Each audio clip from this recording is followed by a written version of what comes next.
Hi BookTube, and welcome to another nonfiction review. Some of you may recall that last year I was making plans to begin to study the Divine Comedy using online resources that were offered free by Columbia University.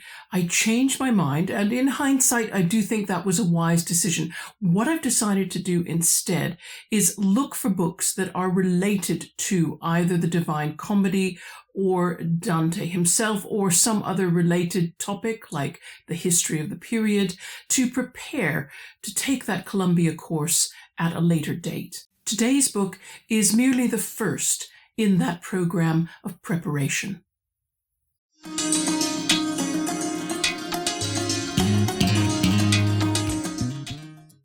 Today we are reviewing a biography of Dante, written by Alessandro Barbero, that was translated into English by Alan Cameron and published in 2021, which coincides with the 700th anniversary of Dante's death. It's 831 pages long.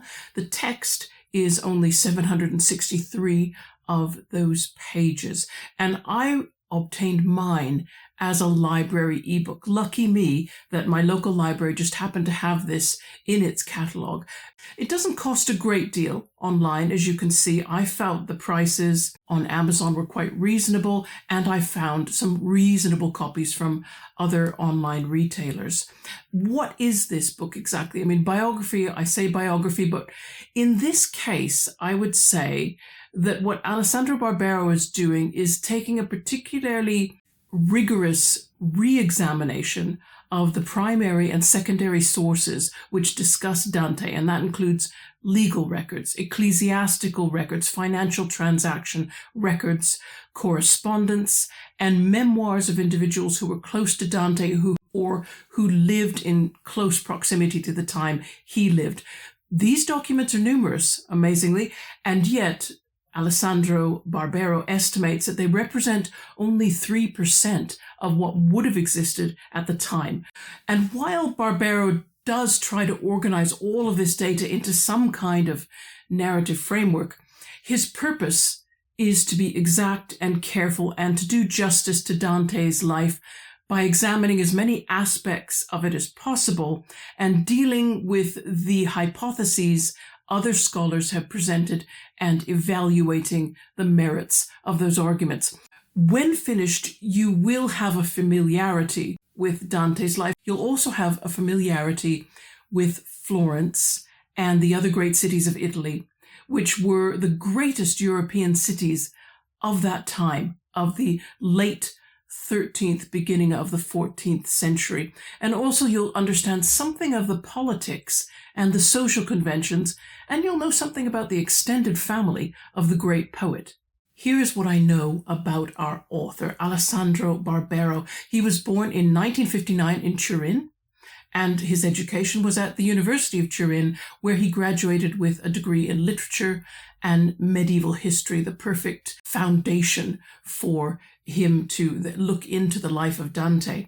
His first publication was a novel, Bella Vita e Guerre Altrui, Mr. Pyle, Gentiluomo, which came out in 1995. It was translated into French as well as English, and for that novel he won the Strega Prize in 1996. Currently, he's written another novel titled Brick for Stone. Now, the title is English, but the novel is written in Italian.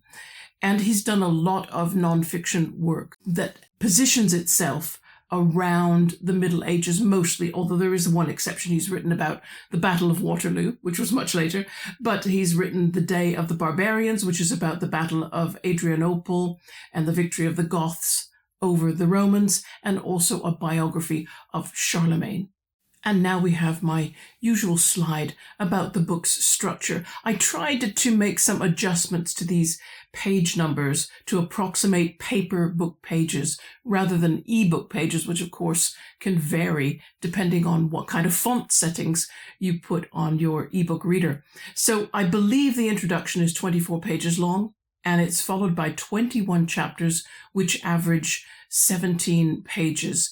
And each chapter is focused either on an event in Dante's life or some aspect of it, and it proceeds in roughly chronological order. Barbero begins by gathering information about Dante's ancestors, and then he assesses the social class and the rank of Dante and his immediate family, whether they had a coat of arms, how wealthy they were, and you do get some short biographies of his relatives. You get all that really before you get to Dante himself. The book doesn't have a lot of other resources within it. As you can see, there are simply some citations which are included in the notes at the back of the book. Nothing else really. This book, it seems to me, is, I don't know whether this is an aspect of Alessandro Barbero's style or of the translation, but the sentences were, as expected with academic writing, they were multiple clauses long, and yet I found that just on the odd occasion, the construction of the sentence as a whole, I just didn't get it, and it seemed to contain a contradiction even when I went back and reread the text. I am going to look for another biography just because I'd like to experience a different style, and I think also the repetition of Dante's life events would help me retain an idea of the shape of his life, and I wouldn't mind a work with a few more references, because if I had some references that were easier to see, like a bibliography in the back of the book, it might help me to choose some further reading for this program of mine, to do some research ahead of reading and studying the Divine Comedy. What is noteworthy about this particular biography, the expected audience for the book, that's what's noteworthy. It really, it's aimed at those who already have expertise in Dante's life and the existing scholarship around it. There was an indication towards the end of the book that Barbero was able to take advantage of documentary sources which have not been available for study previously. So if, like me, you were to go to this as your first biography of Dante, what you're going to find is you read a lot of arguments that are put forward to convince somebody else, somebody who knows more already. I could have looked around for a simpler book, sure, one that I'd have had to have paid for. Most likely that was the strongest argument in favor of me going ahead and reading this one anyway. And if I'd read another biography, that person probably would have put forward one of the arguments which Barbero is challenging here. I think what's the advantage of Barbero's work is not that it's easier reading necessarily, which another biography might be, but that I'm now aware that I should be wary of any claim that another Dante biography makes about this or that fact of his life, because the historical documents which mention him, well, sometimes it's not always clear whether they are talking about the same Dante who wrote the Divine Comedy, and also some interpretation of those documents is needed. I would also say about Barbero's writing style, as best one can tell in translation, is that it felt meandering, digressive. You know the way a person can recount a story to you, and then partway through, one of the points that they make reminds them of something else, and so they go off and tell you that point as well, and in telling you that point, they are reminded of yet another point, which they then go on to make, and all this kind of, it takes you away from, or you can, if you're not careful, and I sometimes had to go back in the book to find out what was the point that was originally being made, from which we have digressed a few times, because for me all this information was so new. Let me read you a section of the book. This is from chapter 18. Obviously I can't quote page numbers, sadly. Barbero is discussing Dante's time of exile and when and how he may have begun to work on the Divine Comedy. And I'm hoping this will give you a sense of this digressiveness, this tendency to move from one topic to another related topic. The period when Dante lived as a guest of Marquis Moruello is linked to an episode previously mentioned, the supposed recovery of the first 7 cantos of the comedy. Boccaccio told the story of the manuscript found among Dante's things, which Gemma took to a monastery for safekeeping, and which was shown to the poet Dino Frescobaldi, who, having guessed that it was one of Dante's unfinished works, decided to send it to the author. And now the text quotes Boccaccio, saying, And having investigated and found that Dante at the time was in Lunigiana, staying with the nobleman of the Malaspini family called Marquis Moruello, who was knowledgeable of such things and also a particular friend of his, he chose not to send it to Dante but to the Marquis so that he could show it to him. That is what he did, and begged the Marquis to do what he could to ensure that Dante continued with the enterprise and, if possible, finished it. And so Dante, who according to Boccaccio believed the manuscript to be lost and had given up on pursuing the comedy, decided to resume the undertaking. No one today believes that those early cantos, as we read them now, could have been written in Florence before he went into exile, nor did Boccaccio really believe it, yet academics are fascinated by the idea that Dante may have conceived a project, later abandoned during the years he was engaged in Florentine politics, and that this early work then became part of an idea for the comedy that was partly or entirely different. So the story Boccaccio told may have an element of truth. There is a further observation to be made on this matter. The decision to devote almost all of his intellectual energy to the creation of a formidable sacred poem is obviously the most important single fact in Dante's life, and a biographer would pay any price to know more about the circumstances in which this idea came into his head. By dint of examining the chronological clues scattered around the comedy, scholars have persuaded themselves that Dante started to write the poem in the form we're familiar with in 1306 or 1307, and I would have written about it in this chapter if we had had a little more hard evidence. Hence, Boccaccio's narrative with Marquis Moruello in such a significant role could be another clue that this isn't perhaps an entirely invented story, and that Dante's family and his friends in literary circles recalled some connection between the comedy and the period in which he lived with the Marquis. This raises the question of who were these Malaspinas, in whose castle the first cantos of Inferno may well have taken on their definitive form. They were descendants of the Obertenghis, one of the most powerful families in northern Italy, and they took their name from an ancestor who lived in the first half of the 12th century, Marquis Alberto, a contemporary of Cacciaguida. He was called Malaspina, evil thorn, very much as some of his peers were called Guerra, war, Guastavillani, peasant destroyer, or Non ti giova, doesn't help you, to emphasize their ferocity and the little advantage that could be gained from their proximity. I hope that gives you some idea of how the subject matter kind of moves from one thing to another, and you can get very lost and think, what is it we were talking about to start with? But nevertheless, I still learned a lot, and I enjoyed very much what I got from the book. And in that spirit, I've decided to change the way I look at the structure of the book. Normally now I would give you a summary chapter by chapter. I've begun to think that that's a little tiresome, and not every chapter contains something I think is worth commenting on as such. So what I've done is I'm trying to invent some new questions to ask myself about non-fiction books, which the answers to which might help you decide whether this book would be good for you to read or no. And the first question I wanted to tackle was, what was the most surprising thing or things that I learned from this book? And I think it was the modernity of medieval Italy.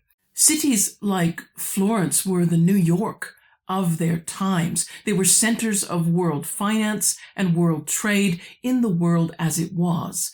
Some of its citizens grew extremely wealthy, and the wealth of Italy was funding other European governments.